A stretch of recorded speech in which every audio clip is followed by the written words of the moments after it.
I love your work. I remember the first time I saw you and then seeing you in At Midnight, and then I got to see you in Toronto when you came here in 2016, I think it was. You know, you've got such an amazing career. I'm curious what inspired you to become a comedian to start with. Just my love of comedy. Watching I Love Lucy, really. Just fell in love with comedy and watched it when I was from a young age, 5, 6 years old. A lot of kids watching cartoons and stuff, and I love my fair share of cartoons. But I'd also be watching Benny Hill and Green Acres and I Love Lucy and just all the Beverly Hillbillies and Sanford and Son, just all these old comedies, and then got into stand up at a pretty young age. And then just was not good at any other type of job. So I was like, eventually had to try it and fell in love with it from the first time I did it and just been at it for 17 years now. Was there anyone along the way that inspired you in terms of your comedy style, or was it really an amalgamation of all those things that you loved? I get inspired by all types of people for sure. And, comedians and pro wrestlers and musicians. And I get a lot of inspiration from a lot of places, but mostly my family, my son and my mom are some of my biggest inspirations when it comes to my comedy. When I was first starting and younger, I probably modeled a lot of my comedy off of like Mitch Hedberg or Dave Chappelle or Tig Notaro. But as I've gotten more experience and confident in myself, I kind of just really just try to focus on what I enjoy and what makes me happy and get a lot of inspiration outside of comedy. So I get more inspired now from like a rapper like Larry June or a pro wrestler like MJF than I do from comedy in general. But that's not to say that I don't. I mean, I love people like Moses Storm. It's very inspiring to me right now. And Sebastian, he's one of the best right now, and Dan Soder. So, I mean, I could go all day. So, There is a certain amount of your comedy that speaks to the things you love more than, say, a comedian who's just commenting on current affairs or something, I guess. Was it hard to turn that into I guess a way of like a routine, or was it just natural because that's your style? I mean, I think in the beginning it was a little bit difficult just because there wasn't. I think there's was especially at the time period I started, which was very Lewis Black was probably very popular, Louis C.K. was very popular.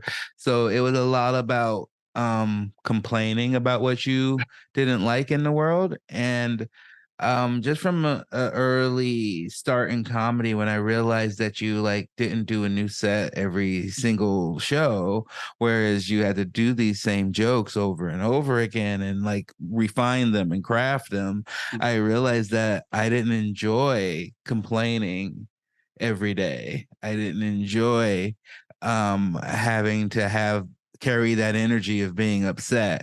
So I was from a early, probably like maybe a year in, I just realized I was like, I want to talk about what I love and what I makes me happy and what I care about. And it was sometimes difficult to find punchlines in that, but it's just like in anything that you love, you can see the faults in. So it became a thing where it was just more fun for me to have to deal with every day. If I was talking about my son, if I was talking about some video game that I loved, it just made it easier for me to maintain sanity, really.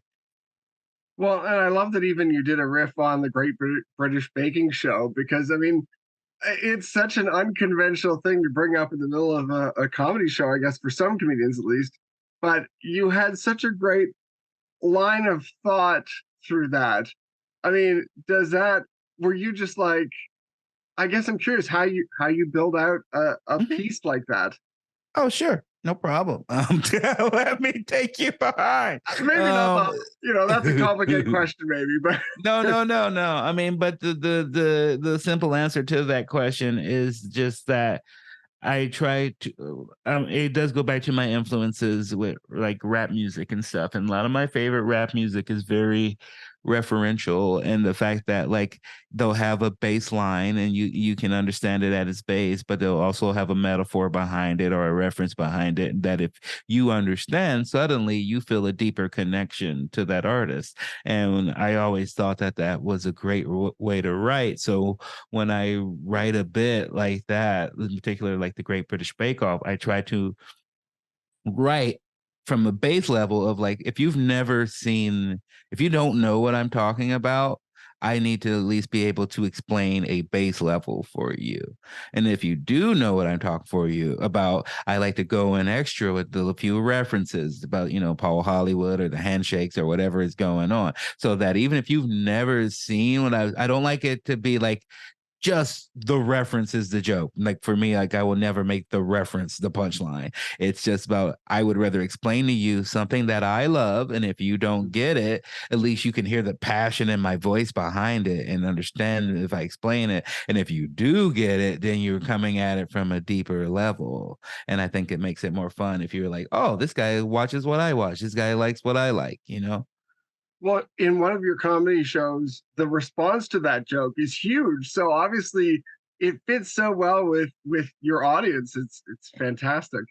Yeah, and it always, I mean, and another way about writing with that is that it can't be like chasing trends because I like wrote that joke while that show was probably, at least in America, it had already been going in the UK, but I think it was probably 2 seasons in Netflix at the time that I wrote that joke. So it wasn't like a lot of people were writing jokes about the show. It wasn't like it was in the zeitgeist. I was just like, oh, this is fun and this is way different than any American reality show I ever saw. Let me write about that. And by the time it came out, the joke was taped. The show was huge, so it was like, oh, of course we all love that show. But I never started going like, oh, let me talk about what the biggest show is. It's just like, what do I love?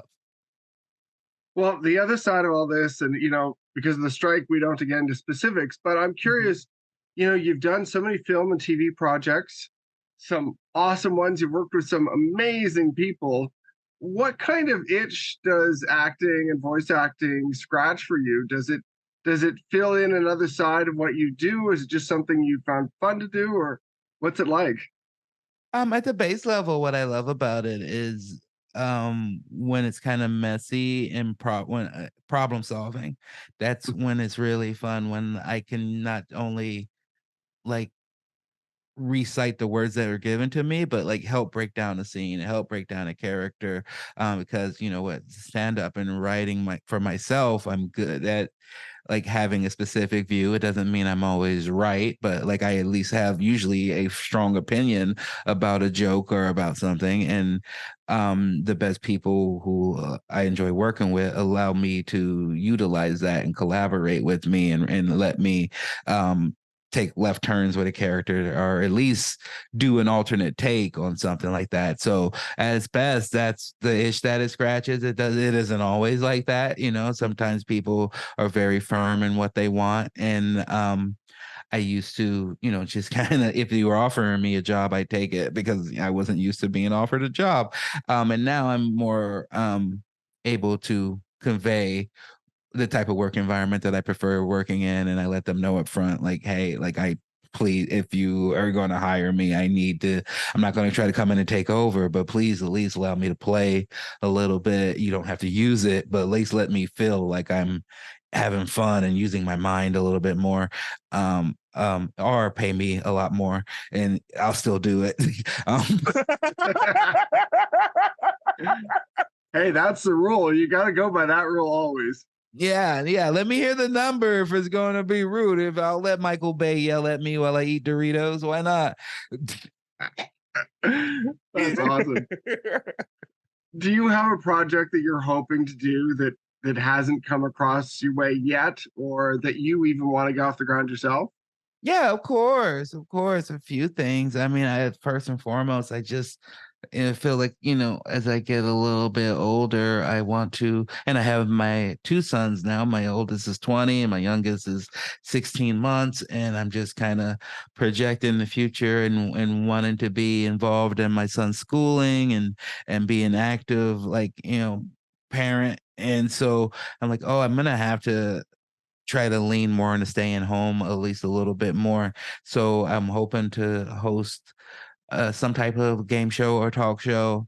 I've had an opportunity on some smaller scales to host, for things for Quibi or for Discovery Plus, and then even online, I've been hosting like a competitive game show, and I've been having a lot of fun with it. And I think I'm naturally suited for hosting, so I'm hoping to find a place that'll allow me to kind of convey what I love in comedy, the optimism, the references, and also one of my favorite things in the world is I said I love stand up. I'm a student of stand up comedy. I'm a fan of stand up comedy, and I love being able to spotlight other stand ups and help them grow and transition into, like, being on television and being in movies. And so if I could have a platform that allowed me to spotlight my friends and to showcase how good I am at being a host and being engaged and optimistic with people, I would love that. And then just, I want to be like a Billy Crystal type, a Rick Moranis type. I'd love to, if I could do any project, it would be like a remake of Honey, I Shrunk the Kids with me Oh as the my God, dad. that'd be I would love that. amazing. Yeah, I agree.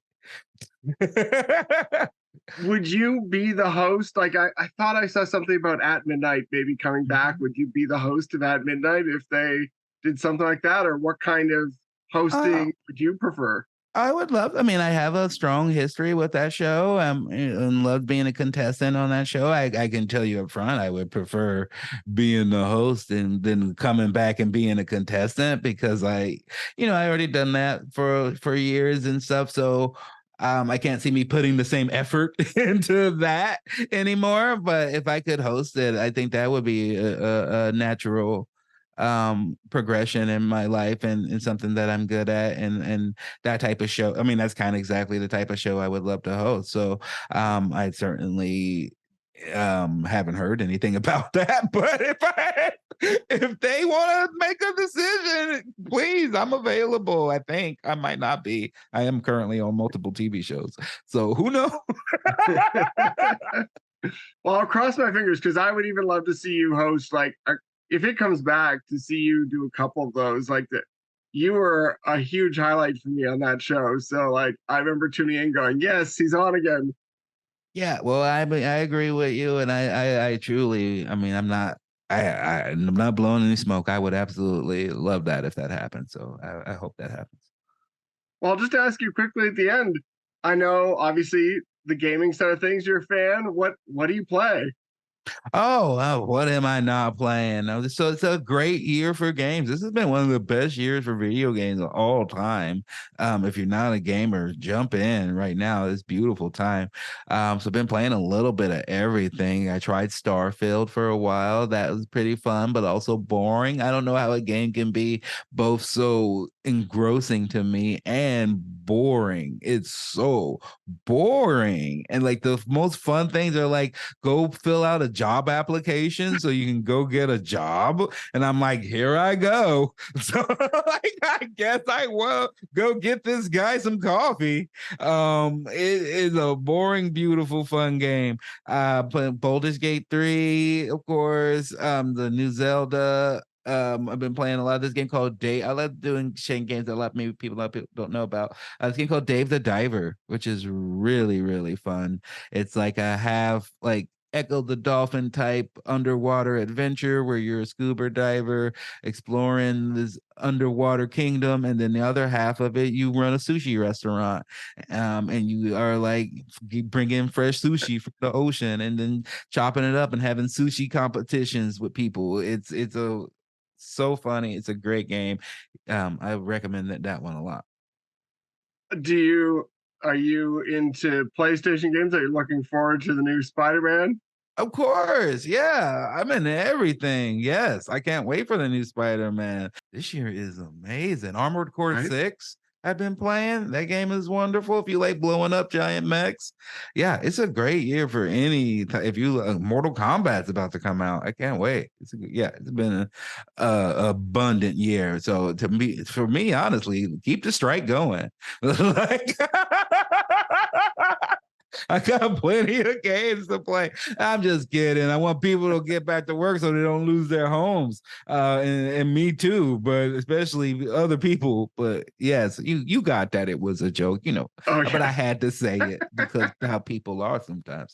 But it was like during the pandemic, right? Where people were like just home, there's no new content. So you're like, I can now go watch these hundreds of episodes for sure. I've never seen. Oh I finally yeah, watch it. for me, it like the strike is exactly it is like a reverse pandemic that only affects a specific group of people. Where now instead of being inside all the time, I have to go out, I have to tour, I have to go do shows, and like you said, and now just playing a bunch of old video games and avoiding content. So it's not the worst life, but I think about the people who I loved on my show on Loot that were like the PAs and the stuff that like, they when you talk to the people who are working off screen on these shows, like they are relying on that next job. Like they are planning 2, 3, 4 jobs ahead in order to be able to afford their homes and afford their rent, afford to live. And so I just I try to keep in touch with them and see how they're doing, but I just hope we can end this strike soon because those are the people who are like truly affected. Absolutely. Well, I'll finish it with just one question about Toronto.